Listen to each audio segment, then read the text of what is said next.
ఏమిటంటే నిన్ను చూస్తూ ఉండడం, నాలో హాయి అంటే ఏమిటంటే నీతో నడవడం,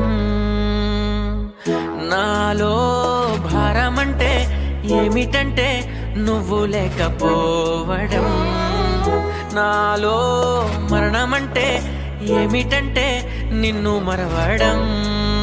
ఓ చందమామ చందమామ ఒక్కసారి రావా, నా జీవితాన మాయమైన వెన్నెలంతా తేవా, మనవి కాస్త ఆలకించి ముడిపడవా.